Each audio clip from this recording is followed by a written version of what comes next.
gather round their transistor radios. There were zoo crews and shock jocks and boss jocks and breaks. There were callers and prizes, people with weird names. But that time it has faded. Now there's podcasting wars. Every ad is for dick pills, big pharma, and porn. Even you're not getting that, so. You're only gonna play that? You're playing 5 seconds of the theme song? Oh, okay. Once upon a time, not that long ago, everyone would gather round their transistor radios. There were zoo crews and shock jocks and boss jocks and breaks. There were callers and prizes, people with weird names. But that time it has faded. Now there's podcasting wars. Every ad is for dick pills, big pharma, and porn. Even now there are days when all you need is a laugh. Thank God there's one DJ left. He's Radio Ralph. Now the red light is on, so just tune on in.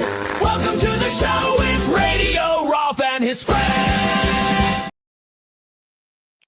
You don't even let it. Why do you keep cutting it? Ralph, let it. Are you one of those guys that stops? Do you ever let a song play all the way through, Ralph? Yeah. I think it finished on where it's supposed to. It has a big Radio Ralph and his friends. It carries.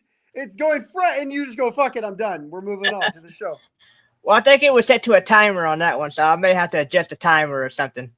Yeah, I think you need to investigate, Ralph, because that cut it off mid song, Ralph. Cut off mid song. We can't be cutting people off mid song. Do you know people who do that, Ralph? People who will play like 2.5 minutes of a song, and then they'll just skip to the next song, and then you'll be getting into it. It'll be like Chumbawamba. You'll be like, I get knocked down, but I get up again, and then and then boom, they fucking boom. And now it's like, and you're listening to some shit. You're like, what? Did I need to hear the B-52's Rock Lobster right now? Because 9 seconds ago I was in Chumbawamba land, and that was a good place to be. And now I got a Rock Lobster, and that's not as fun. It's not as fun. And then they listen to a minute and a half of that song. Boom! Now you're into some other bullshit. You know these people, Ralph?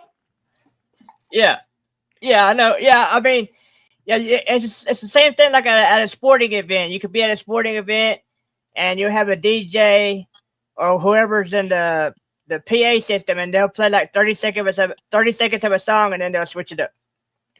Well, that's to get you. That's like at a rodeo. I'm talking about you're in the car with like a normal human being driving to a destination, maybe on a road trip, and you're hanging out with this person. And I think it's a modern era thing. The same way like most people these days watch TV with the closed captioning on. The boomers don't get that. They don't understand. For some reason, when I was a kid, and I would explain to them, I've explained to them my whole life. When I was a kid growing up, I'd have what I called a loud, quiet movie. Do you know a loud, quiet movie, Ralph? Loud, quiet movie. Do you know what I'm talking about when I say a loud, quiet movie? Yeah. Like you can hear like all the like commercials and sound effects sound like really loud, but the voice is quiet, right? Yeah, you're so on. It's like Saving Private Ryan's a great, loud, quiet movie. Because Saving Private Ryan, you come into D-Day, and then it's like fucking boom, boom, boom, boom, boom, and it's loud as shit. So you have a real up fucking, you had to cut your TV down almost. You had to cut it down a little bit. And then the minute they go to start talking, then Tom Hanks is like, and you go, fucking, I can't, like, now I got to cut it back up. And so you get tired of, like, growing up, you get tired of going and cutting it up, and then going and cutting it down, and then cutting it up. So as our generation just said, fuck it, just put the captioning on. That way when you go fucking, you at least kind of know what Tom Hanks is saying so you can keep up with the fucking movie. But the boomers go, well, I don't like to read my movies. Well, you don't have to. I'm sorry, boomer brain. You don't have to. You're such a binary thinker. You don't have to just read the whole time. You can watch the movie, and then when it gets to the quiet part, and you're going, what the fuck are they saying? Now you got a backup. You got a fucking backup, dude. So it's like, that's why you do that. Well, that same kind of situation is the same kind of situation as getting stuck in a car with somebody who every 2.5 minutes switches the fucking song on you. You're going, what's wrong with you? So the boomers don't understand closed captioning. This generation can't finish a song. The fucking Z's, the alphas, whatever you are, Ralph, the one behind me. I'm a millennial. I think you're a Z. I don't know, dude. I'm telling you right now, it's annoying.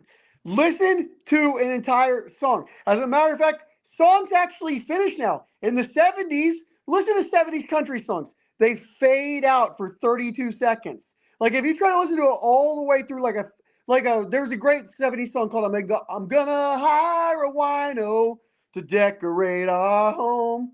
And it's got a guy called David Frizzell. He's from Oklahoma. And the way the song ends, number one, the fucking chorus is literally just the song. This is the song. It's a beautiful 70s song. The song is about how his wife is tired of him going to the bar every night. He's going to the bar every night, hanging with the boys, getting drunk, coming home at 2 a.m, stumbling in. Women don't like that shit, Ralph. I don't know if you've ever been married. I've been married 3 times. And I can tell you from each time, you know what none of the women, you know what my 3 ex-wives all have in common? None of them liked it when I come stumbling home at 2 a.m. Nobody was a fan of that. Chicks don't like that. Guys think that's funny. If you're hanging out with your friends and one comes stumbling through the living room at 3 a.m, trips over the couch and pisses himself, we're going to laugh at that. That's fucking funny. But when you have a fucking 2-year-old in the other room, and you're fucking married and you're not supposed to be doing that shit, that is frowned upon. It is frowned upon. I remember one time listening to Bruce Springsteen's Wrecking Ball album out in my patio outside. I wasn't even in the house, outside at 2 a.m, like a grown man in my Toyota Matrix with the CD cut all the way up. And I remember taking an empty bottle of vodka and just slamming it against the concrete over and over again, screaming like a fucking Wrecking Ball song. Like, what was the song? Death to My Hometown by Bruce Springsteen. So this is, women don't like that. So the premise of the 70s show, David Frizzell's I'm going to hire a wino, is his wife says, hey, you know what? I'll turn the house into a bar. Will you come home? If instead of going to the bar at night, I will literally just turn our kitchen into a bar. I'll put a jukebox in. I'll get rid of the stove. You can have the boys over. I'll be the waitress. Like, I'll put a urinal up. I'll get rid of the toilet. I will put a fucking urinal up for you. This is exactly what the song is. And it doesn't, the ending of this song is, I'm gonna hire a wino to decorate our home. And it does that over and over again for 3 key changes. And then after 3 key changes where it gets progressively higher pitched, then they fade out for 45 seconds where what it sounds like is what it sounds like the old way songs would end is they take a knob and it's just like the slowest you can go, turning the song down. Is the song ending? When does the song end? And you're listening, you're trying to say, I swear it's going to end. I swear to God, this song ends at some point. And it's 3 minutes later, and you're still going, and you're like, when will this fucking song end? People don't have that problem anymore. It's not the 70s. Songs end. They're just over. They give you like a little bump, and then it's over. So now you can finish a song. There's no excuse for your generation not to fucking finish songs, Ralph. Do you understand what I'm saying? Yeah. I think I'm on the very edge of millennial. So yeah, So you're I'm the far end of the millennial. I'm like the old millennials, and you're like the baby millennials.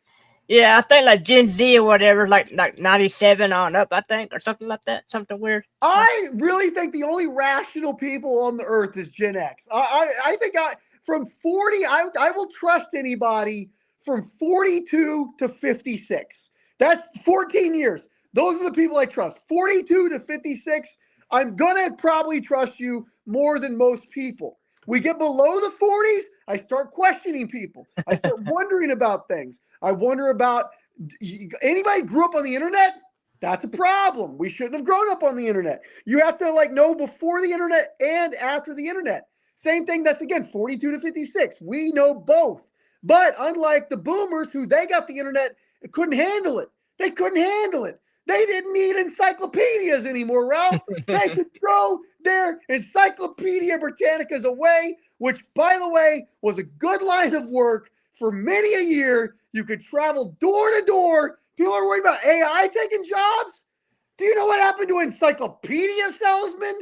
That was a job, Ralph. It was. Why do I get on these with you and it just turns into me screaming for an hour? I just tell you, it was a job. There was encyclopedia salesmen. It was a beautiful thing. There were probably guys who made, I doubt there was ever a millionaire in this encyclopedia sales game, but I guarantee you there was a guy at $500,000.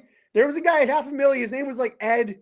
Ed was fucking great at selling encyclopedias because Ed cared. Ed gave a shit about these inside. That's why he was so successful. He would show up to your house with the fucking 52 books, Ralph. 52 books the size of a dictionary. If you stacked all those books up and weighed them, it's Andre the Giant. Okay, that's how much is going on in these encyclopedias. One Andre the Giant he had in the trunk. So Ed's driving around with an Andre the Giant's weight's worth of Encyclopedia Britannicas, and he's going and knocking on doors, and he would knock on like any door. He would go to any door, Ralph. He didn't care if you looked poor, if you looked rich. He did like the rich neighborhoods, though. He did like the rich white neighborhoods because they got money, okay? He would fucking if Ed ever saw the suburbs, he would go, I gotta go right now. I gotta knock on every door. And he'd have to fucking look out for the vacuum cleaner sales guy, too, because the vacuum cleaner sales guy knew the same rule. So the vacuum cleaner sales guy in the encyclopedia, the vacuum cleaner sales guy's name was Niles. Niles was in we're in Butte, Montana. This is Butte, Montana, and these are the top two salespeople in town. Niles is in the vacuum cleaning game, the vacuum sales game, and Ed is in the Encyclopedia Britannica game. Now, let's be honest about Niles. He's selling fucking vacuums. He's a shyster. He's not like Ed. He doesn't care if the vacuum works or not. He almost hopes the vacuum breaks within 6 months of you getting it so he can come sell you another vacuum. That's what Niles wants to do.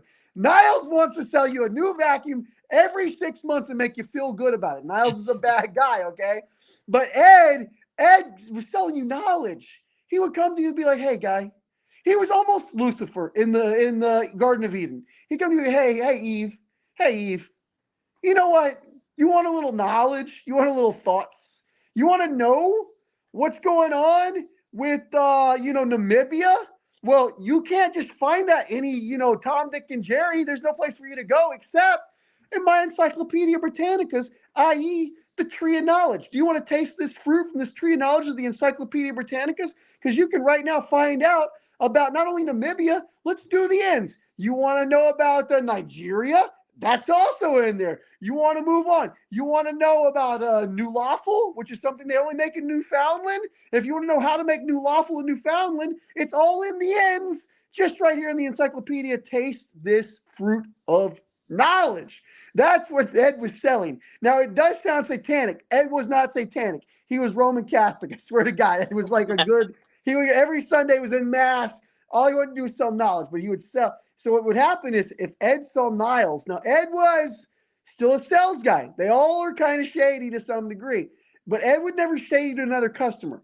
He decided to take all of his darkness that he had in himself, and he would just have an enemy, and that enemy was Niles, and he would take it out on Niles. So what Ed would do often is if he saw Niles coming up the same suburban neighborhood in Butte, Montana, as Ed was coming up to, he would slash his fucking tires, dude. I swear to God, Ed would slash.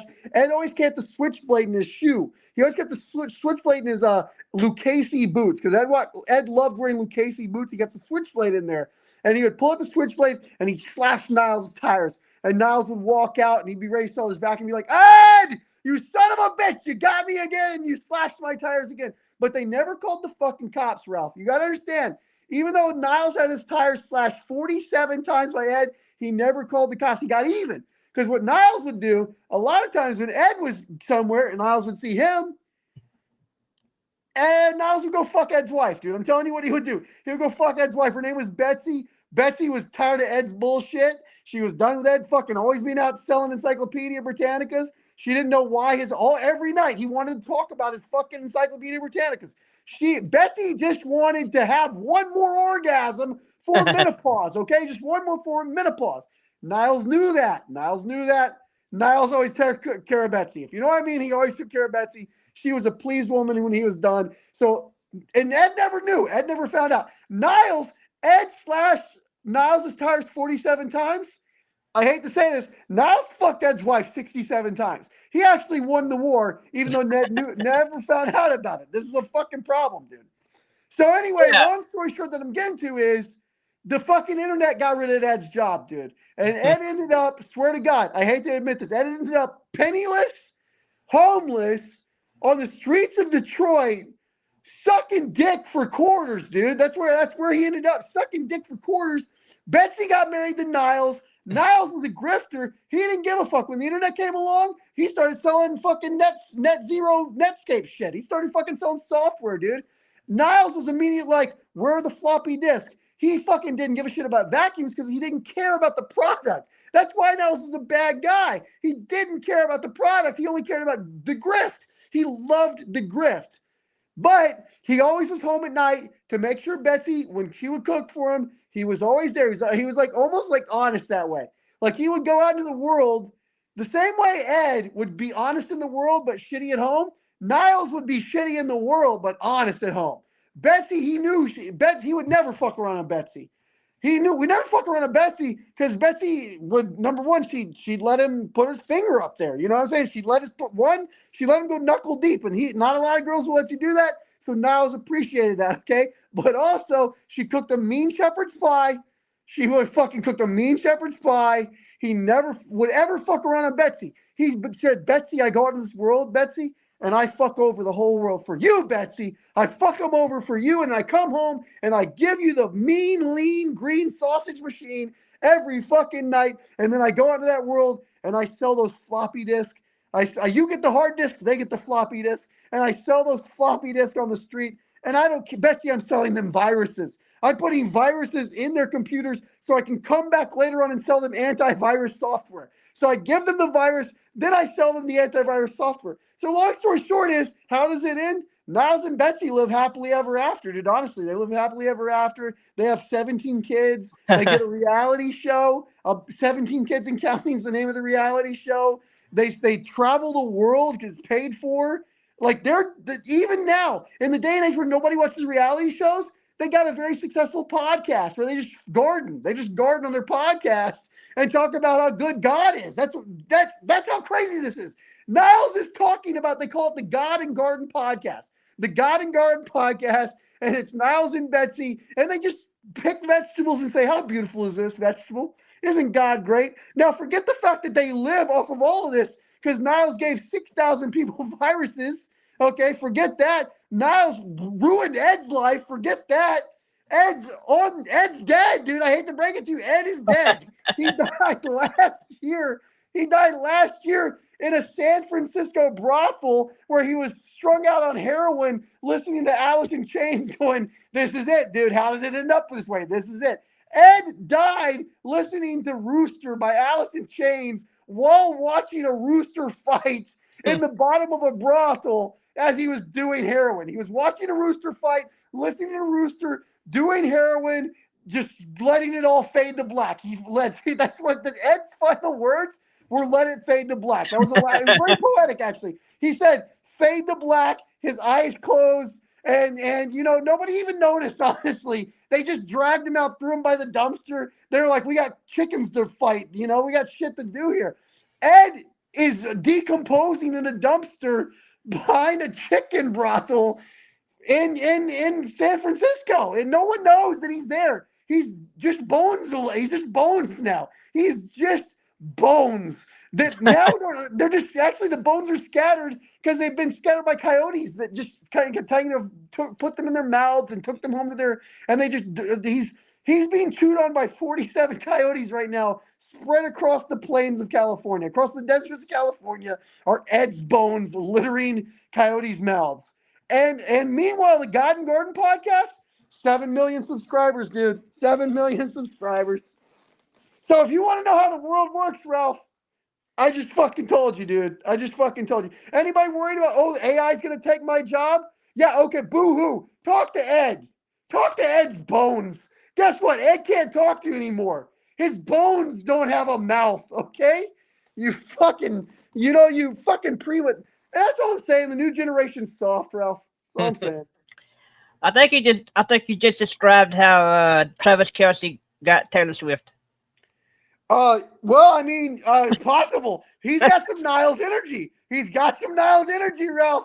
You know what? You don't become, and you know what's weird? In a weird way, Travis Kelce and Jason Kelce are like the darkness and the light. It's like Cain and Abel. It's like one is the devil and one is Jesus. One sits on the right-hand side of God, and the other is saying, hey, let's fuck Job's life up. Like, that's what Jason Kelce and Travis Kelce are, dude. Like, how can one guy be Jason is the, like, I swear to God, I would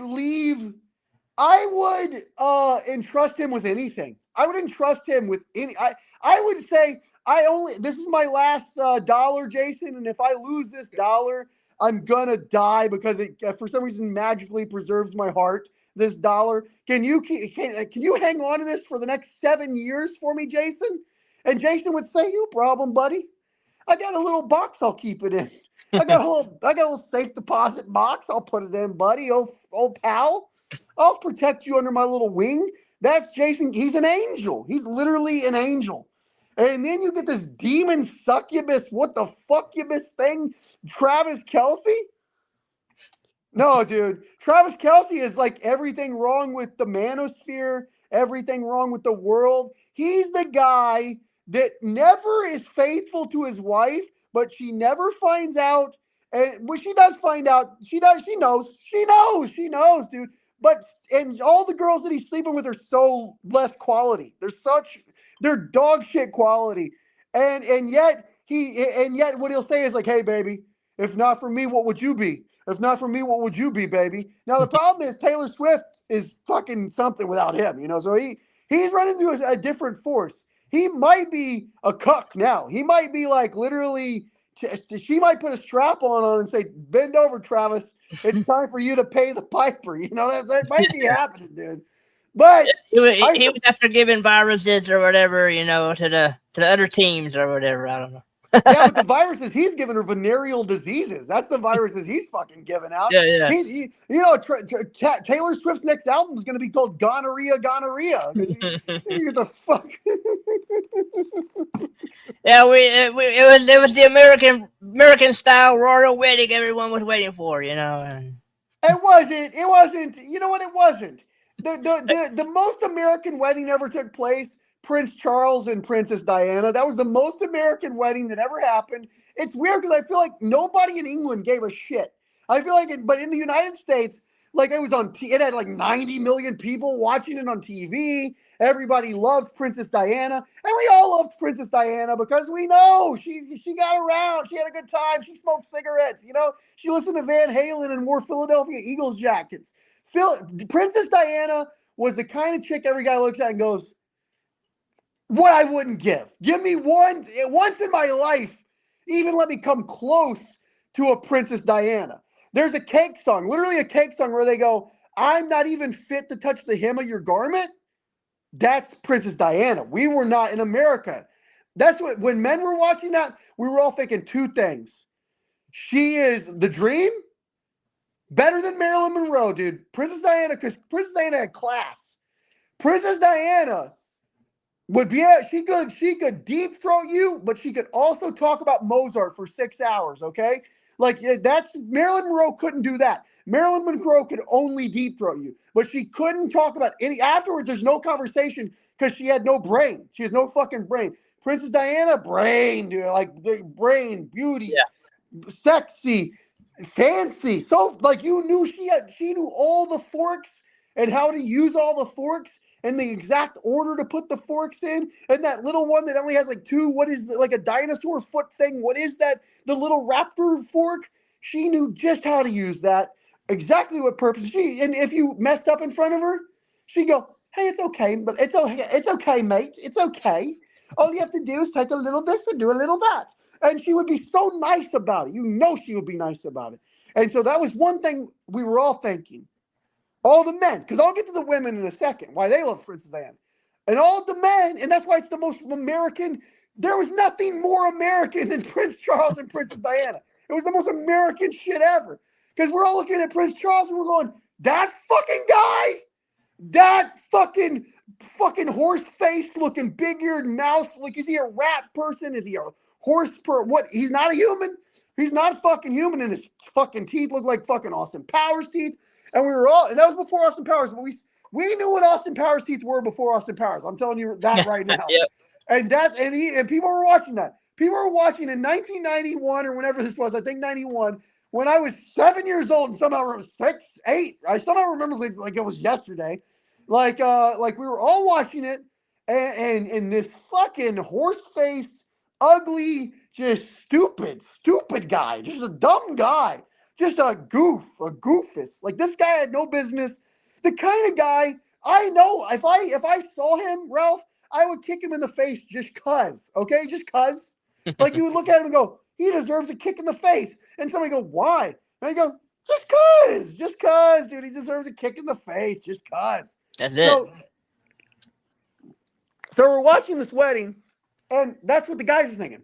The women are all fucking there. It's Barbie's land in real life. This is a Barbie life, dude. This is why everybody turned on Meghan Markle, because she was the one girl, American girl, who wanted to be, I'm going to be a princess one day, play with her Barbies, and all girls play with their Barbies, says, I'm going to be a princess one day. And then at some point they end up a registered nurse, and they have, a fucking couple kids, and they lose their bodies, and they fucking get mad, and they're pissed at the world.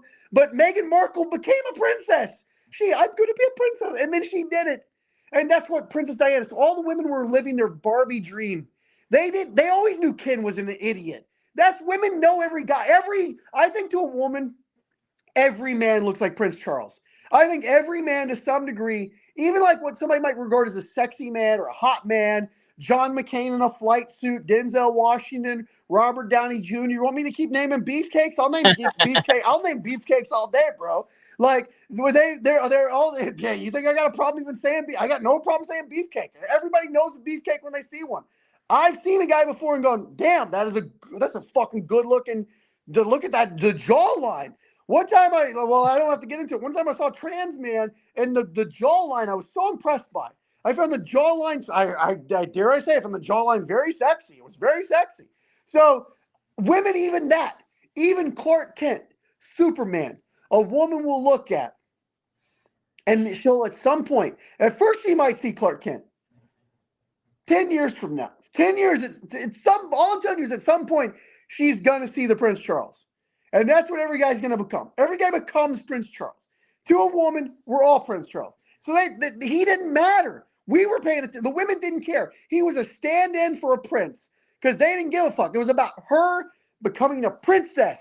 Here's this kind of like hood rat, fucking ghetto ass fucking, she's one of those English girls who talks like, like the fucking Beatle. Like, there's two types of English guys. There's like, I am the proper Englishman, and then there's like hey, we're the Beatles, mate. We come from the streets of Liverpool, mate. We're dirt trash, white trash, fucking dirty fucking people, mate. Like, you think the fucking rich people have bad teeth? Well, we don't even have teeth, mate. We don't even have them.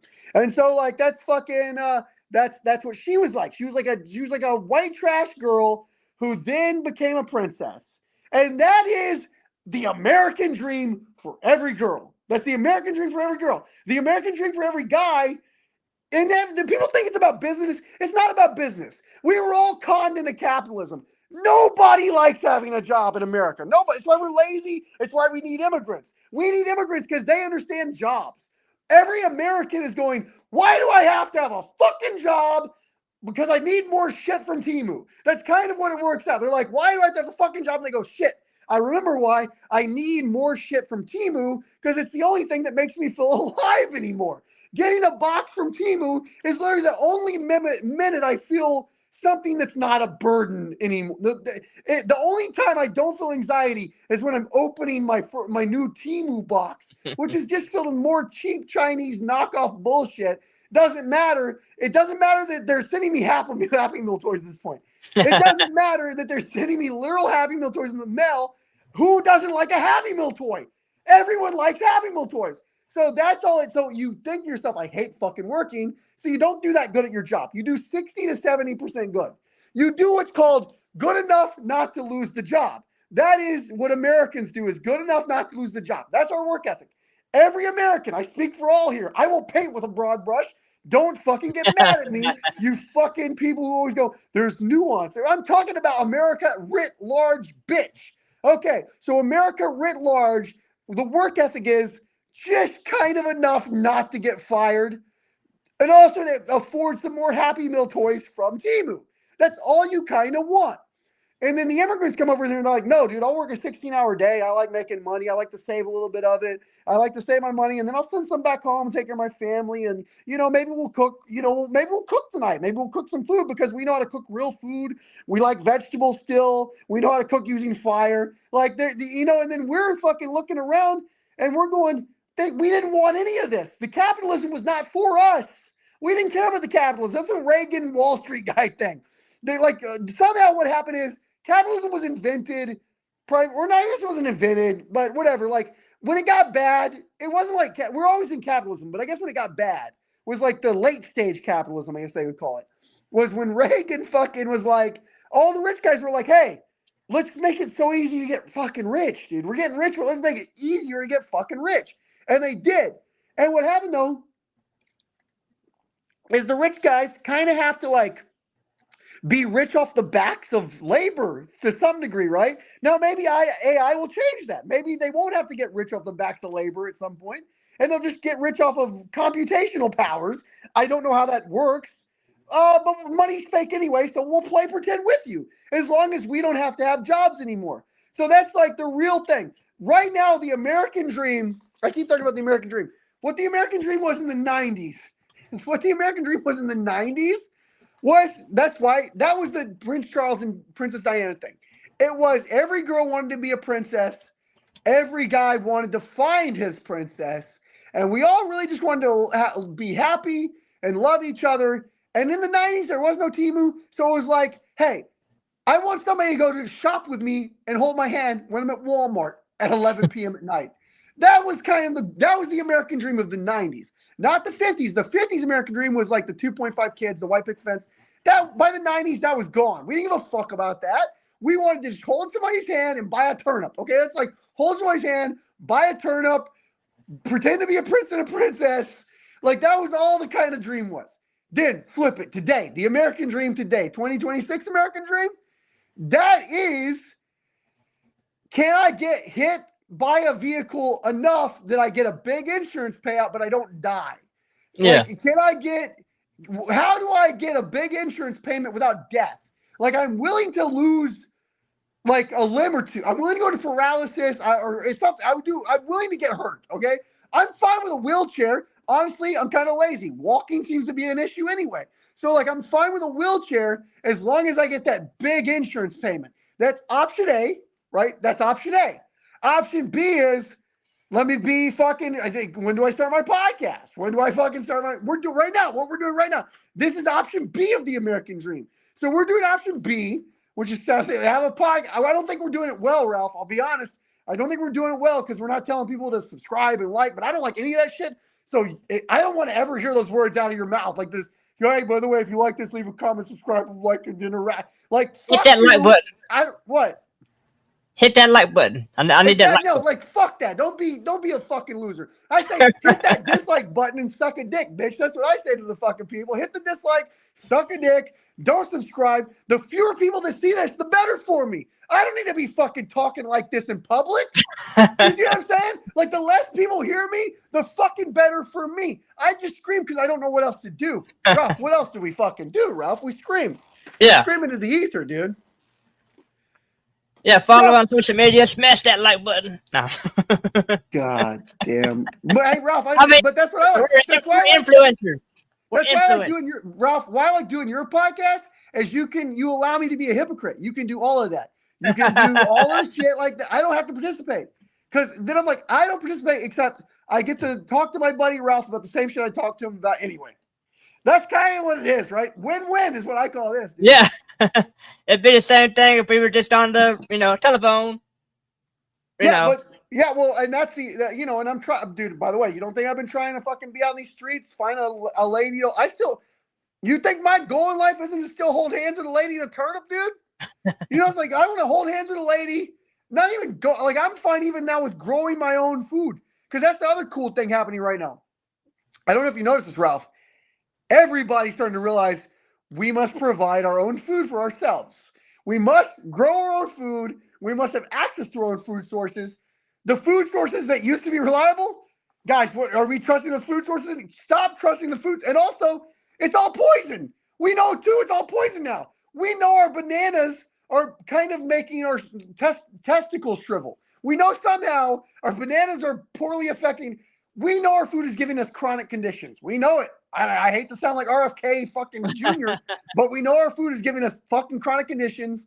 And you don't have to agree with, like, the problem I hate with the fucking Maha motherfuckers is I feel like also they're trying to tell me they're not trying to tell me don't do shit. They're trying to tell me some other bullshit.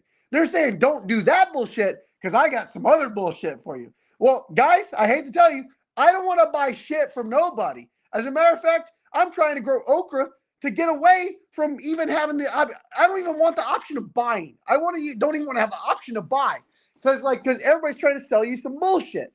But fuck it, dude. Everybody's growing their own food now, Ralph. Everybody's starting to grow their own food. Everything got parasites and stuff in it nowadays. It's all poison. Yeah, dude. It's all fucking we realize now. It's on I'm telling you now, if you don't realize this yet, people, realize this one thing. It is on you.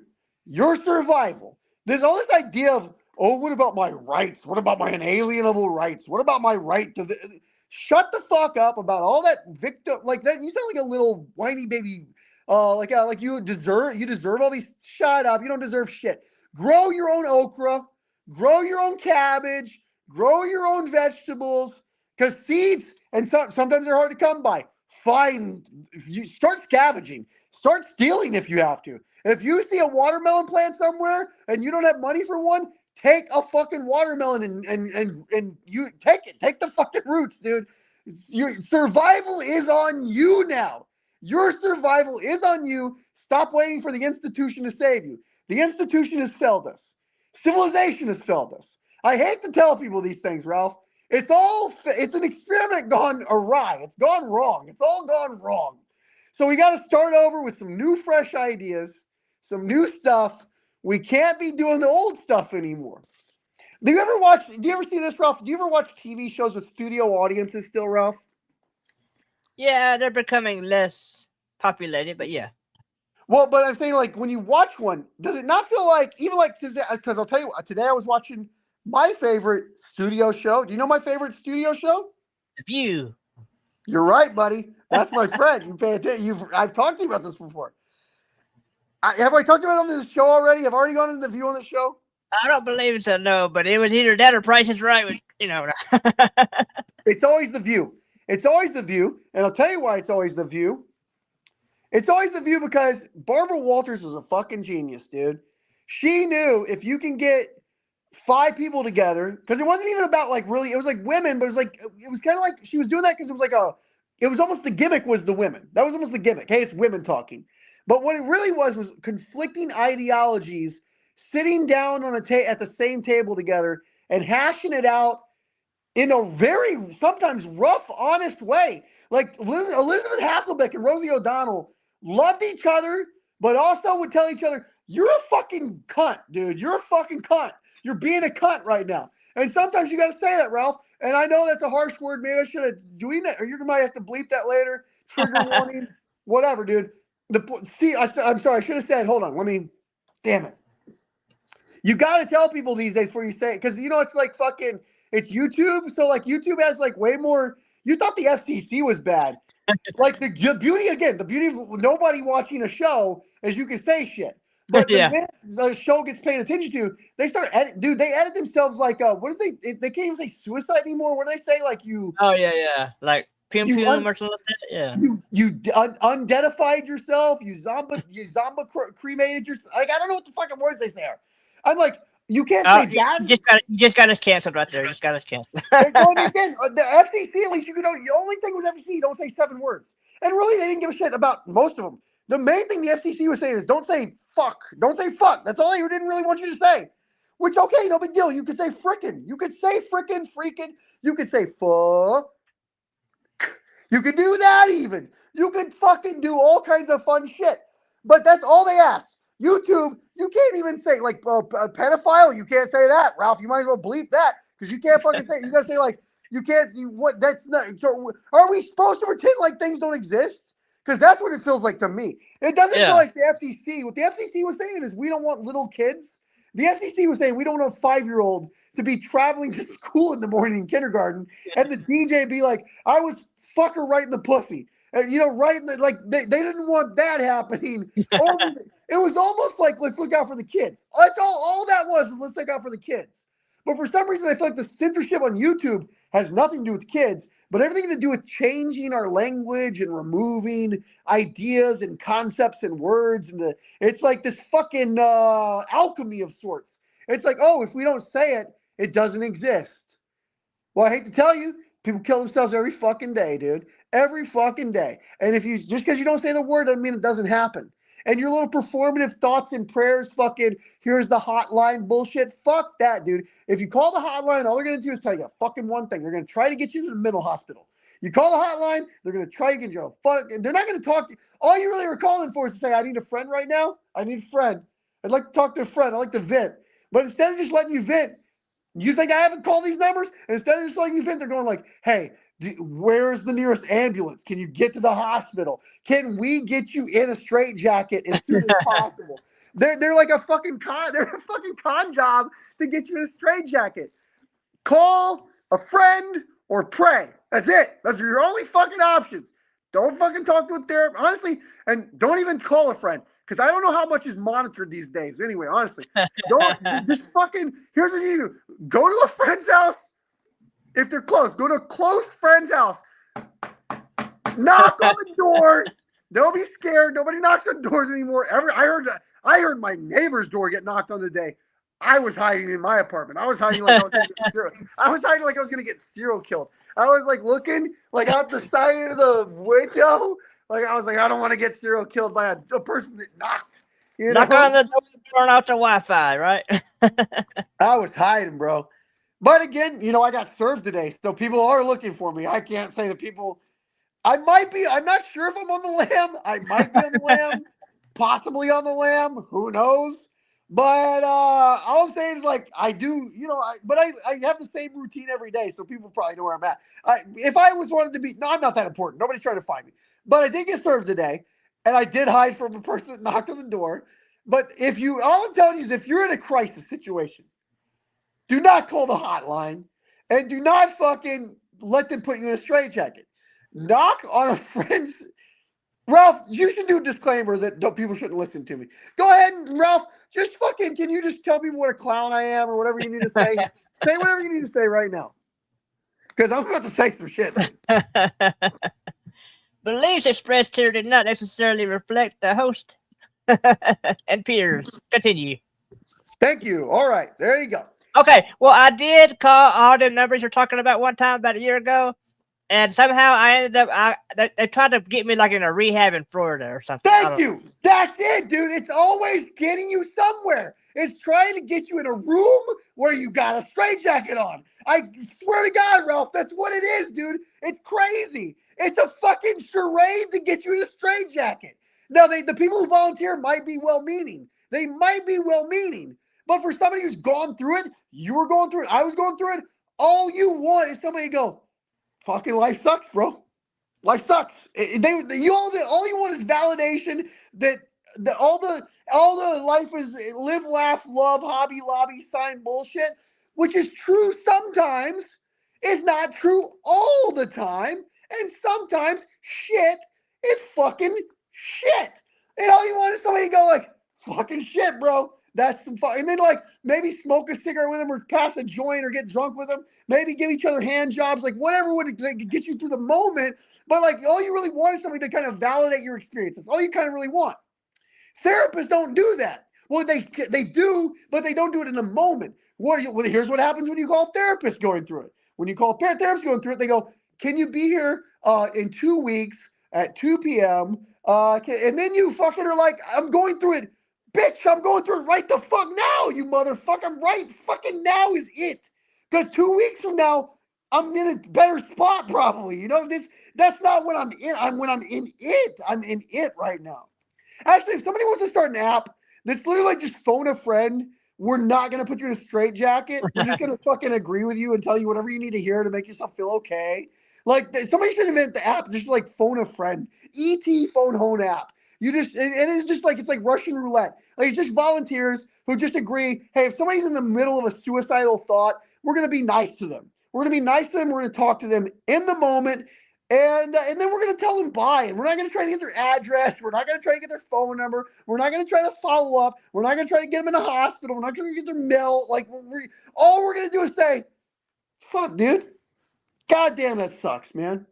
I'm sorry. You want me to cry with you? You want me to pray with you?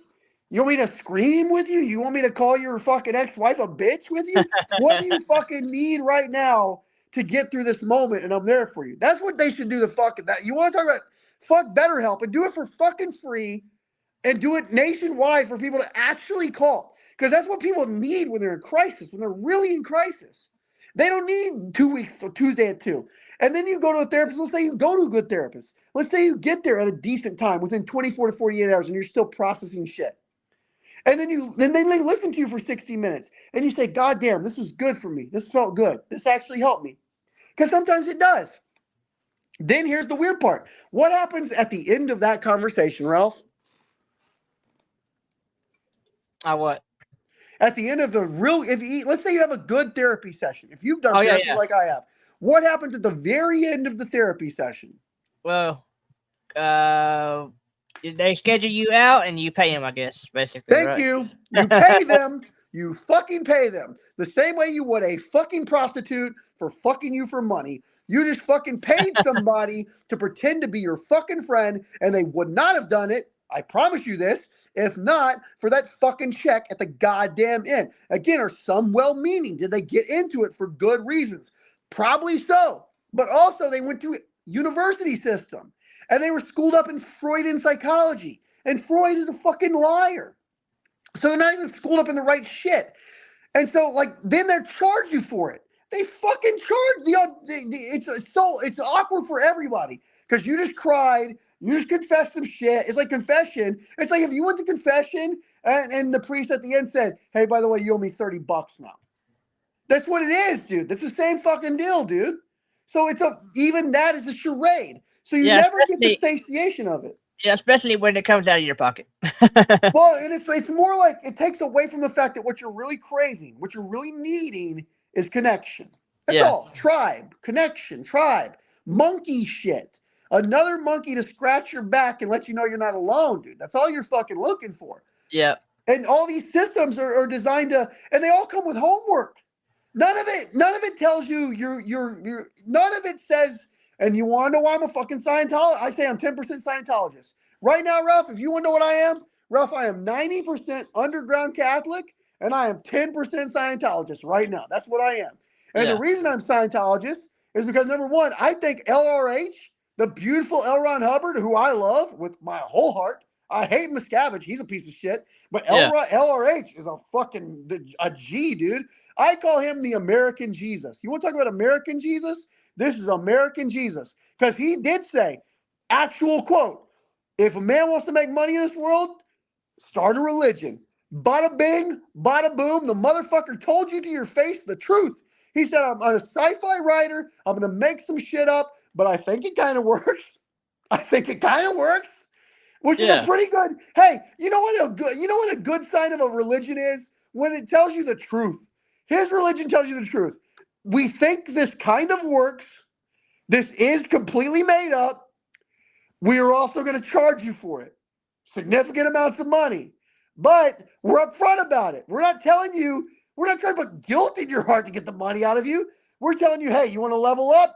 You want the next book? $50. And hey, if it's been working, is it not worth the fucking $50? Right? Like, hey, if it's working, is it not worth it? You know how many people have dumped thousands of dollars into a tithing communion plate? They just put money into a church and got shit all for it. At least Scientology, you get like homework assignments. You get like fucking word searches and magazines, and you get shit to take. You have textbooks and videos and DVDs. So at a minimum, you got a nice physical media collection, bare minimum.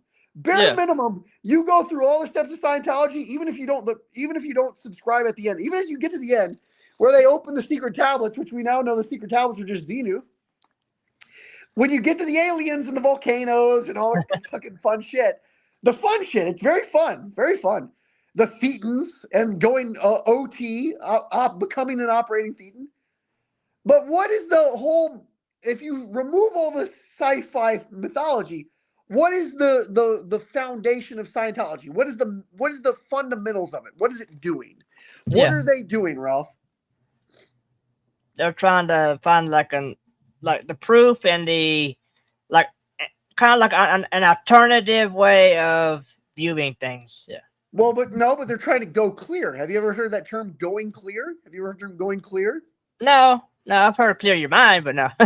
So what's very similar? Going clear and clear your mind are very similar. Okay. Going clear means to rid yourself of all the negative thetans, which are these alien ghosts that have inhabited your body, and to rid yourself of them over time through diet. I guess they call it, what do they call it? I call it Dianetics, but it's called something else. Auditing. And auditing is just kind of talking to people. So you talk to people, and in the talking, you reframe things. So they'll go, okay, what's a bad memory you have in your life? And you go, oh, dude, I'll be honest. My dad, punched me in the face when I was 7. It sucked. It really fucked me up. And they go, okay, think about it again. Put yourself in the situation. You're 7 years old. Okay, I'm 7. No, they say you're 7, and they repeat it. You're 7 years old. Okay, I'm 7. You're 7 years old. Okay, I'm 7. You almost get angry. You're 7 years old. You take a breath. Okay, I'm 7. And now you're 7. And then they go, okay, 7 years old you. Did you have anything to do with your dad hitting you? No. Were you scared? Yeah. Were you just a kid who didn't know any better? Messed up and was just a scared little kid? Yeah. Did you deserve any of that? No. So why are you blaming yourself for it? And then you rid yourself. Boom. One thetan done. That's all it is. One thetan done. Boom. Yeah. Thetan done. Clear. I'm getting closer to clear. So all they're doing is reframing past experience in a more appropriate lens. That's all they're doing. And yet, and again, they're being honest about the fact that they're going to charge you a significant amount of money. They're going to try to put you in some weird 1,000-year contract. They're going to fucking, kind of like once you're in, you're kind of really in, But they don't lie to you about any of this at all. They're honest about it. They're honest about all of it, dude. And that's why I love LRH, because he was the first guy I think in any religion to go, hey, I'm going to start a fake religion. I'm going to tell people it's a fake religion. I'm going to charge them money. Yet, if it kind of works, hey, dude, you come hang out with me. It kind of works. It kind of works. Which, Yeah. if a religion promises me, here's what I know a religion can't ever provide me. If a religion comes to me selling me salvation, dude, overpromise, underdeliver, bitch, right? Overpromise, underdeliver. But sales 101, which LRH understood, American Jesus, he understood under promise, over deliver. So he was like, hey, dude, this thing looks really shady. It kind of is. And totally made up. And I'm going to take all your fucking money. But kind of works. Yeah. And then people go, fuck, at least dude, that guy didn't lie to me. He did not lie to me. Take all my money, bitch. That's what they say. They say, take all my money, bitch. Yeah. And so there's something about that. The idea of going clear, the idea of ridding yourself of negative thoughts and emotions and align yourself with the truth, which is the truth is you were perfect all along, born perfect. It was the world told you different. It wasn't like, that's the way I'm not fully Catholic, because Catholic, you believe you were kind of born into sin. Fuck that. I'm telling you, you were born perfect as is, and not perfect in any kind of sense of like, not unblemished. We all have blemishes. There's disabled people, there's autistic people, there is mean people, there's angry people, there is serial killers, there is evil in this world. There is, well, not evil, but there's like corruption, or what do you call it? Harm. There's harm in this world. Harm. There's negative cause and effects. And yet, this idea that if you can restore yourself to your perfection, meaning completeness, you are complete, you are whole, you are one, you are a product of the universe expressing itself through the energy 1,000 times over, remixed carbon properties that remixed 1,000 times. The same grass you lay in is made of the ancestors that make up particles of your body. And that's all just going to continue over and over again, because once you die, you recycle back into the earth and become part of the process once again. And yet that's all true. That's all real. That's all 100% scientifically proven. And so if somebody's telling me salvation, if somebody's telling me unblemished perfection, Yeah. Well, that's telling me that I'm something's wrong with me. I've got to fix something about myself. And so now life becomes work. Life becomes work. Well, I don't believe if I do look at the Bible as allegory, not as a literal thing, and you look at the Garden of Eden, which was meant to be play, which was meant to be experience, which was meant to be non-anxiety, which was meant to be just gratitude for life, gratitude for being alive. Well, then maybe I should take myself back to that original state instead of changing. Maybe it was like all the changing was just creating more distance from where I was when I first started.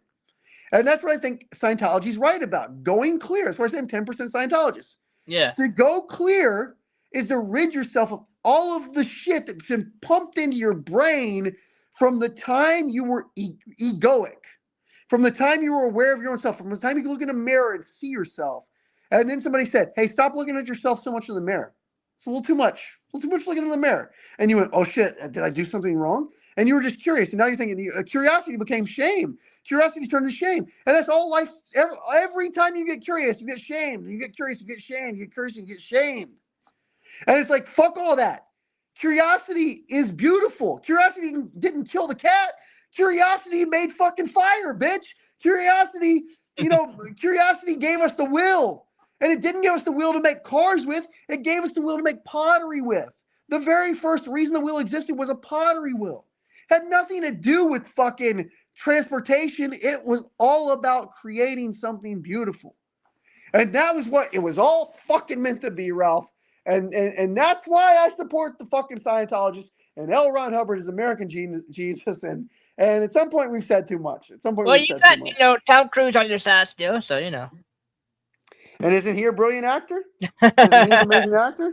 Yeah, I mean, he's still, he was still able to believe what he believed and all that, and still be, accepted and everything. Because nowadays it's like you gotta, like, we're all in this mindset where you got to, like, please. well, I think I'll tell you this. I think he was. I'll tell you this. I think Tom Cruise was a great actor because he's a very intense guy.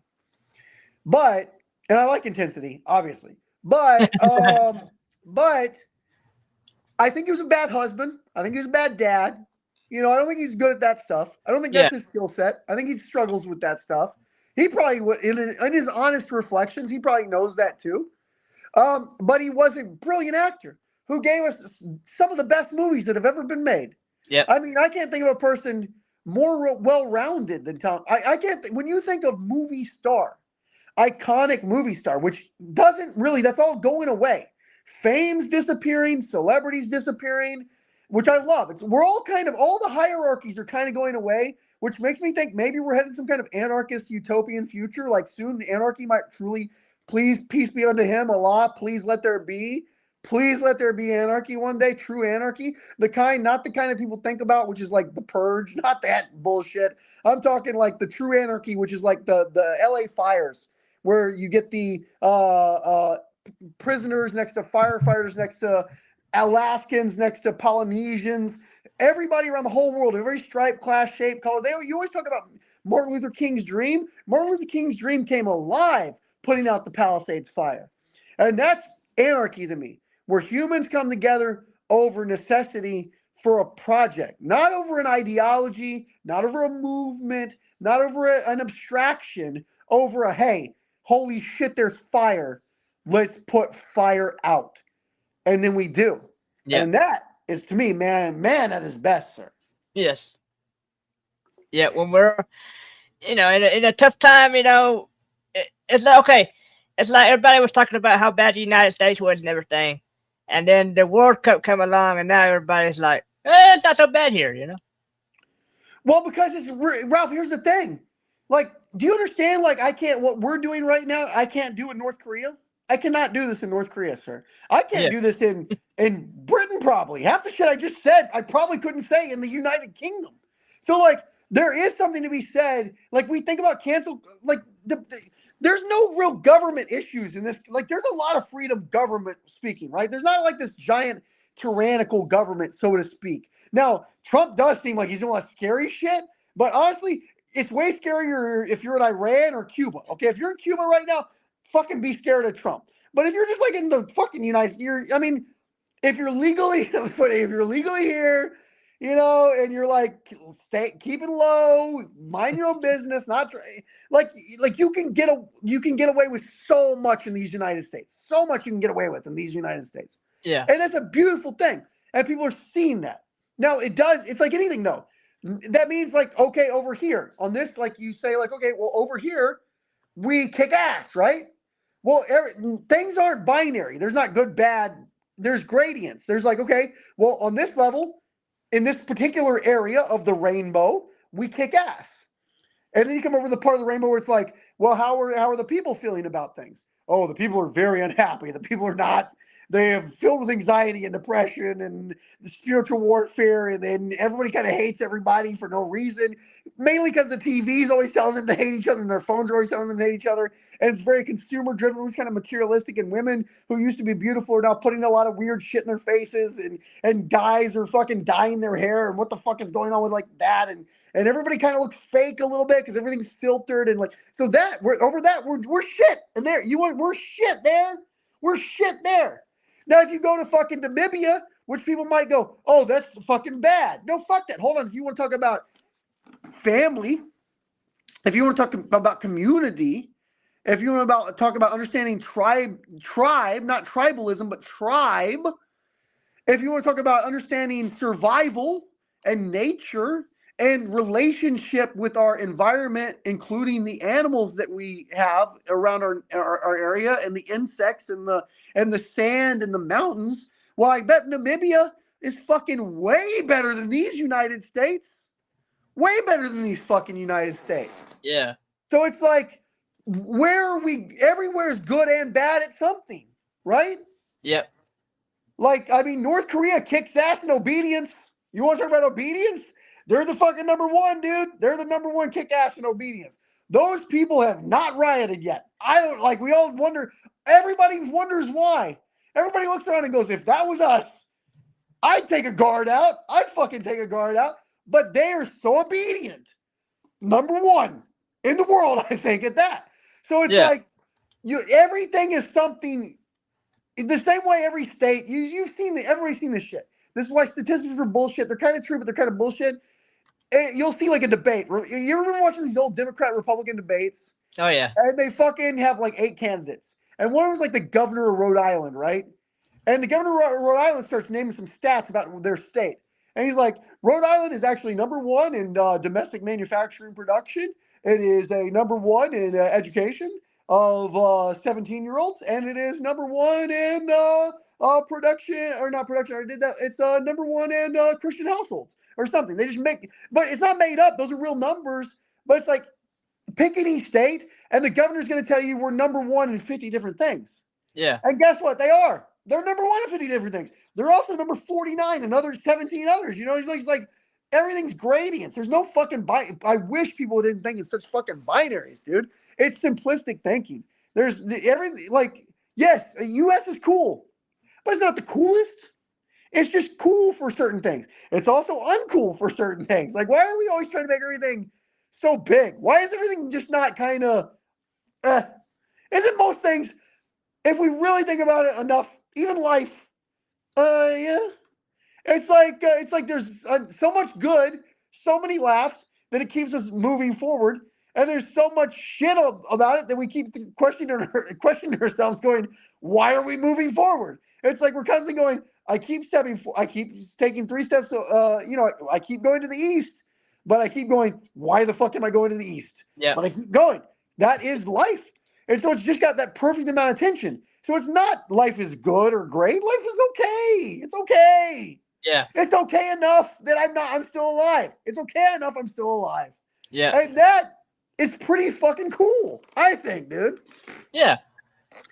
I mean, as long as you're putting your best foot forward, and every day you get up with something to go to or do, like, you're just doing the best you can. Everybody's just doing the best they can, no matter what. Stop trying so hard. Stop trying to do the best you can. Just be who you are, and suddenly you are doing the best you can. If you stop trying to be the best you can and just start being who you are, suddenly you will be the best you can. It's how it fucking works. You have to be fully aligned. It's like You got to go inward. You got to nothing outward. Nothing outward. Like everybody thinks like, fucking. I saw this today because this is I love pop culture, Ralph. I love pop culture, and I don't know if you've seen this piece of shit Jelly Roll. The minute he lost weight, he was married to a hot chick, bro. Like, let's be like, Ralph, you and me, what we would give for a lady, and she seems to be pretty nice. She seems to be pretty nice because she still talks about him like she's still talking about him nice. She's still talking about me and Jelly, you know, me and Jelly. Yeah, he's like, oh, we're gonna be best friends. Not, by the way, that's not gonna work out. I hate to break it to you, but she seems like a nice lady. She seems like a nice, which is always my problem. I look at people and I go, do they seem like a nice person to me? Erica Kirk seems like a nice lady. Nice lady. I know we're not supposed to say that anymore, Raul. We can't say it, but she seems like a nice lady. So I think she's all right. I think she's a nice lady. Candace Owens seems like a big bitch. You know, she seems like a fucking, I'm not talking about what they're saying. I don't know anything about them, anything they're saying. I'm saying seems like a. Okay, you know when you meet somebody, you get an impression, you go, seems like a. Yeah. And so I'm just saying, Erica Kirk seems like a nice lady. Like a real nice lady. Probably a real nice lady going through some real hard times right now. Like, I feel really bad for her. Like, I really feel my heart for her. Yeah. I go, boy, that must suck. That's what I think. Boy, and I'm not trying to diminish it, but I think to myself, boy, that must really suck right now. And then you got this fucking bitch fucking sounding her mouth off every fucking day with just nonsense. It's good. It's well done nonsense. Because let's fucking bring it full circle. The Niles, she's the vacuum cleaner salesman. She's fucking Niles. That's her thing. That's what she's doing. And she's good at it. She's one of the best, dude. Like, I'm, as a fan of broadcasting, she's the number one broadcaster talent-wise. Because Joe Rogan's number one popularity. But if you learn anything from Jay Leno and Letterman, popular does not always equate to talent, okay? Leno always beat him, but you were a fucking Leno guy, Ralph. Fuck you for that, by the way. Weren't you a Leno guy? You were a Leno guy. Yeah. Do you know how Leno beat Letterman? It's genius. You gotta respect. No, I'm saying, like, you gotta respect Leno's understanding of the business. Do you know how Leno beat Letterman? I think he knew his audience. Like, he got the people. Like, he felt like, okay, well, first of all, like, you never knew his politics. You never knew anything like that. He just kind of kept it like every man kind of thing, you know. Well, I mean, he did have that viewpoint, but that's not what overtook him from Letterman. What he did that was genius is, so the way that Johnny's show would work, and everybody was kind of doing the Tonight Show. Everybody's kind of doing, after Johnny Carson, everybody's done Johnny Carson's show ever since then. Even like Real Time with Bill Maher. Real Time with Bill Maher is just Johnny Carson's show. So without the band. But what Leno did is the way Johnny Carson's show would work, the format which Letterman did and Leno did when he took over the Tonight Show, was you do an 8-minute monologue. You come on, you do an 8-minute monologue, cut the commercial break, come back, you do a sketch or two or a bit or something along those lines. After the bit, you take another commercial break, you come back after that, and then you go into your guest. You have a feature guest, your main guest, and then you have a panel guest, which is your secondary guest, and you follow by either a live act of either some sort, whether it's a band or a stand-up comedian, and then you take another commercial break after that, and then you come back at the end, you say bye for 1 minute, introduce the next show. Stay tuned for Conan. Stay tuned for Conan. yeah, tune in for Conan. You say tune in for Conan, or tune in for Tom Snyder, or tune in for Craig Ferguson, or tune in for James Corden. You know, pick tune in for Seth Meyers. Pick your after show. You know. So anyway, so the point is that was the format. What Leno was reinvented it a little bit. He twisted it a little bit. Whereas Letterman would do an 8-minute and cut to a commercial break, Leno would do a 16-minute monologue. He doubled the monologue before he cut the commercial break, and he did a shorter skit. So Letterman would do a longer piece after. Leno he doubled the front part of it, which was kind of like a Master P thing. Master P got famous because he did a double CD. How Master P got famous was everybody was selling one CD for $20. Master P said, well, if you get 12 tracks for 20, let me give you 24 for 20. And people went, hey, that's a fucking better deal. It's a better deal. Yeah. So Leno, people would end up watching Leno and staying on Leno because he could cut to commercial, or let him go to commercial. They would flip to Leno because he was still doing jokes because people like the jokes, right? Yeah. And he got that because and this is what led him to believe this. This is where he learned that, is he learned it the same way Einstein when Einstein came up with the theory of relativity, he remembered he could never shake a dream that he had when he was a child where he was keeping pace with a bolt of lightning. So it was a childhood dream that actually his imagination is what helped Einstein understand the theory of relativity. And in that same way, Leno, as a child, was taught by his mom because he was dyslexic. Jay, you have to work twice as hard as anybody to be successful. And he took that literally. So what did he do? Twice as many jokes. And literally twice as many, 16 minutes instead of 8, twice as many jokes. And he fucking became the number one over Letterman. He fucking never lost number one. Conan lost number one immediately to Letterman. Immediately to Letterman, Conan lost. Immediately. Conan did not have, and honestly, people defend Conan. Conan was funnier. Conan was funnier, but he wasn't Tonight Show funnier. Yeah. He was the later show. He was he was doing Letterman's late show better than Letterman did it. And he was niche. He was not a mainstream guy, and he tried to be. And Conan, again, know who you are. Don't be a fuck up. Know who you are. That's why he discovered his voice at TBS, because what he really likes to do now is just travel the world and do these weird little documentaries. Yeah, he found his voice at TBS when he stopped trying to be. This is all coming full circle, Ralph. When he stopped trying to be somebody and just became who he was, that's when Conan found his voice. And that's the fucking, that's why I don't trust you, Ralph, because you like Leno better, dude. I don't fully trust you because you like Leno better. Well, but I think he did work harder. He did work harder. Yeah, he worked harder. Well, I don't know about I think maybe Letterman was more talented. That's all I'm telling you. Letterman was more talented. That's all I'm saying. Well, I mean, I'm not sure. Like when Letterman got to CBS, if he kept doing stand up or that. I know Leno did, but I don't know about Letterman. That's what I think. Leno still does stand up, but like Leno still does stand up. Like Leno is again, he's a working. This is something used to happen. Like Bob Hope was what they would call a working comic, right? Yeah, a working comic. Jeff Dunham is a working comic, and I respect working comics. They're funny. But they're like obvious funny. We all see the jokes coming. We all know the bits. It's Jeff Foxworthy. He's a working comic. Bill Engvall, a working comic. Like they usually get like a bit. They usually have a hook. Jay Leno, I guarantee you go see Jay Leno today. He's doing the same show he's been doing for 20 years. The same jokes, the same beats, the same setups. So is Carrot Top. It's a residency. They're all doing residencies. But the difference between that and Letterman, I think, was a TV show guy. I think Letterman just always wanted to be a TV show guy. I don't think he was ever a pure stand-up, really. Because he was a weather guy for a while, I think. Weather guy, I think it was. He was like a funny weather guy. I think he used stand-up as a way to get a late show. Yeah. I think Letterman doing the late show was his whole thing, dude. I think that was his whole he was the GOAT of that, right? But it's like then you go to a true stand-up comic, and stand-up comics really never leave the road.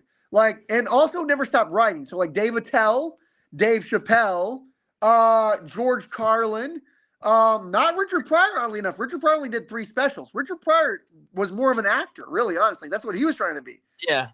Even though he's a great comic, he wasn't a true Bill Hicks, Sam Kinison, Andrew Dice Clay, still Tom Green. Tom Green became a stand-up comic. But I think the most genius stand-up comics, Stephen Wright, still on the road to this day. Mitch Hedberg, not on the road because he died, but always on the road. Dan Cook, a true stand-up, still on the road, still touring, still doing jokes. Carlos Mencia, I hate to admit it, a true comic. But he's going to jail, I think. He might be going to jail soon. Yeah, Did you see that? Did you see that? Yeah, but he didn't. I guess he's behind on some stuff, but. The president. The point is, okay, it's like, okay, so like Joe Rogan. Joe Rogan's not a fucking comic. Tony Hinchcliffe isn't a comic. Tony Hinchcliffe's new special, Man of the People, I wanted to like it. I wanted to. And I was watching, because I like Kill Tony. I watch Kill Tony every Monday. I love it. But the beauty of Kill Tony is like he built something that works. He's almost like an inventor. He built something that works very well. And he's always a ringmaster. He's a ringmaster. He built a circus. He built a very good circus. And the circus is entertaining as all hell. Like it's P.T. Barnum. It's It is it's Bill Hickok's Wild West show, dude. That's what Kill Tony is. You never know what's going to happen. There's a little bit of a high wire act to it. There's also a little bit of kayfabe to it. It's definitely wrestling influence because I think a lot of it's set up, more of it's set up than we know. More of it's set up than we know, and you can kind of tell in the Netflix specials because it kind of reads a little too rehearsed. So the Netflix specials, the kayfabe gives way a little bit more, so there's not as much tension. You don't know what's a work, what's a shoot. But the Kill Tony Monday Night Mothership episodes, you don't really ever quite. It's almost Ron and Fez like. Ron and Fez was a radio show that worked in that tension. What's a work? What's a shoot? What's real? What's not? That's what Kill Tony works within. He's fucking a master at it. A master at that. Yeah. And yet, as a comic, dog shit. Dog shit. That's why I hate when he gives comics advice. Like, I understand what you're good at. You're a fucking you're an amazing ringmaster, dude. You're a juggalo, bro. You're a fucking Violent J and Shaggy 2-Dub to the 10th degree. But fucking, you're not a stand-up comic. Joe Rogan, he's right up there. I mentioned Barbara Walters. How did Barbara Walters get famous? Interviewing people. She was a cutthroat interviewer. And she was an interviewer. She wasn't a Joe Rogan type interviewer. She was a different style. Her style of interview was, I'm like this weird kind of sounding Norwegian, Swedish, German. I don't know what she sounded like. She sounded like fucking like a Muppet. She sounded like a Muppet to me. Yeah. But she was so unassuming that then when she would decapitate you mid-interview, you would not see it coming. She was a fucking Mortal Kombat character. She was Katana, dude. Yeah. She was Melina. She was Melina. She was like, oh, she's cute. Oh, I like that. And then fans would pop up and she'd slit your fucking throats open with the fucking fans, dude. She was like Barbara Walters was like a Martha Stewart, like a gangster, dude. Like a gangster, like a low-key gangster, dude. So Joe Rogan's not. Joe Rogan, what he's good at is curiosity. He was just always interested. He's like dumb, his kind of dumb monkey, kind of like I'm an ape with too much steroids, and he's like a jock that wants to be smart. Yeah. He's not smart, but he wants to be smart. He's not even he had one great stand-up special though. I will give him this. He had one great stand-up special, Flying Monkeys Through Space, I think was the name of it. And it was truly Joe Rogan at his best. And you could tell from that what he would be good at, which later on led to all the reason that album worked is because it was all these. You were like, this guy looks like a jock, but he's talking to me about fucking Bigfoot, and he's talking to me about aliens, and he's talking to me about evolution and mushrooms and psychedelics. Like the tension, it wasn't tension, it was contrast. The contrast Rogan played within of jock who fucking can keep up, fucking worked, dude. It worked well, you know? Yeah. This kind of conspiracy theory jock who's read physics books kind of works, dude. And so that is him at his best. And so Rogan is a podcast genius. He's the good of podcasting, but he's not in that. He's not. But he's not a pioneer either. He's doing Mark Maron's show better than Maron did. Because who was the pioneer? Who was the trailblazer? Was Mark Maron. Mark Maron was the first one to really do the long form interview style and really get something out of it. Really, he had a little bit of a Barbara Walters quality to him.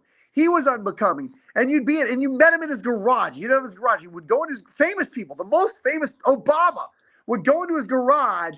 And the next thing you know, you're talking to this like kind of nebbish fucking like this former fucking drugged out, chain smoking, like womanizing, kind of nefarious, kind of a piece of shit kind of guy who kind of wants to do better, but kind of can't. He wants to do better, but he can't. And so, and again, he found himself by being who he was. And so when he realized that's who I am and I'm going to just be that, he had this huge podcast fucking run, dude. But he was a pioneer. Mark Maron was never meant to last because after you got the formula of what he did, there was no more surprise. There was no more tension. You just got the formula of what he did. So it lost its kind of luster. Rogan keeps up because Rogan kind of has a Madonna quality. Like, hey, we're in our piss all the liberals off. Let's deny science period of existence. But he'll do another heel. He'll do a heel turn from that or a baby face from that, and he's got a wrestling quality to him. And so he'll 5 years from now, the Rogan who's 5 years from now is not the Rogan you have today. That's what makes him. He has eras like Madonna. That's how he keeps reinventing himself. That's how he keeps that surprise, that element of surprise. That's why he lasts longer. That's what he did better than Maron. Maron pioneered it. Rogan took Maron's shit and improved it. That's all it really was. Yeah, how he went from Fear Factor to the biggest podcast, I don't know. Just because he was curious. Just because he was fucking curious. And because, again, you want to talk about podcast Hall of Fame contributions? Brian Redband filmed a video of Joe Rogan calling out Carlos Mencia. And then he was like, hey, once they made friends, he was like, hey, Joe, it's 2004. Nobody knows what a podcast is, but do you want to start one? And that was it. So Brian Redband, there is no Joe Rogan podcast without Brian Redband. There's not, dude. And that's why how everything just like, so that's the go to producers. The go to like, Brian Redband's like Opie from Opie and Anthony. He can see talent. He just has no talent. He can see talent. He has no talent. Brian Redband, who later on kind of hooked up with Tony Hinchcliffe, did a podcast with him. Brian Redband has an eye for talent. He does have an eye for talent. He's shit otherwise. Kind of a complete shit otherwise, actually. Yeah. Well, this thing here is gonna. I think I'm gonna eventually, probably, like, it's gonna be on Spotify pretty soon. So I'm excited about that. What? You're taking the podcast to Spotify too? I believe so. Yeah, I believe it's in the works. It's in the works. Fuck yeah, Ralphie. Fuck yeah, dude. That's huge, dude. That's awesome. Yeah. So I'll get this thing on Spotify. I'll work. I got the intro video up in here now, so I just gotta extend it out longer to finish it. You know. There you go. All right, buddy. Well, hey, it's been good, right? We did good tonight. Yeah, we did good. I've got a couple of guests on the line. I'm hoping to really. We got some bites. We got some bites. We got a couple of bites. Like, hey, I'll be in touch. You know, and who are the bites? Give me, or at least tell me the genre. Who are the like? Give me a hint. We're in the religion sphere right now. So what religions? Is it all Ethiopian Coptic or what else? we have some Ethiopian interest, and we have some the guy, Australian Christian guy. From the Moriel Church. Yeah. Dude, I want to talk to them, dude. Like, dude, the guy claims to be Messiah, and you know what? Could be, possibly. Let's find out, Ralph. You know what would be a bad idea? A guy says he's a Messiah, and you immediately dismiss him. I'm just saying, like, in general. Somebody says Messiah, if you're waiting on a second coming, okay? Let's assume we're waiting on, or even if you're Jewish, the first coming, all right? Yeah. If you're waiting on whether the first or second, whichever coming you're waiting on, whoever's coming, whatever's coming, we've done enough of that. Yeah. All I'm saying is, it's at least worth talking to the guy. Come on, like, let's check it out, dude. Yeah, he said give me 24 hours and I'll get back with you. I thought he was in Australia time. Dude, make sure they know make sure they know we have open hearts and open minds. Like we don't practice judgment here. We love all people of all kinds. Like one of my favorite groups of people is Heaven's Gate, dude. I swear to God. Yeah. So let's whatever you find out, let me know, dude. Okay. Yeah, I don't know if I need like a new. I don't know. Maybe my email script's a little bit stale. Maybe I need AI to juice it up a little bit. I don't know. Juice it up with AI. Juice it up with the human mind. Juice it up with the human mind, Ralphie. There you go. All right. Good night, man. It was good. We did good. All right, buddy. Have a good night. Take it easy. Later on. Bye. Okay. Thank you for joining us on Radio Ralph and Friends. Again, this has been Radio Ralph and Friends. Thank you for joining us. I am Radio Ralph. That was JC. Hopefully we're going to have some exciting guests join us really soon. And just continue to like, subscribe on social media, follow along, and smash the like button, subscribe, and all that good stuff. So thank you again for joining us. And we're going to call it a night. Once upon a time, not that long ago, everyone would gather round their transistor radios. There were zoo crews and shock jocks and boss jocks and pranks. There were callers and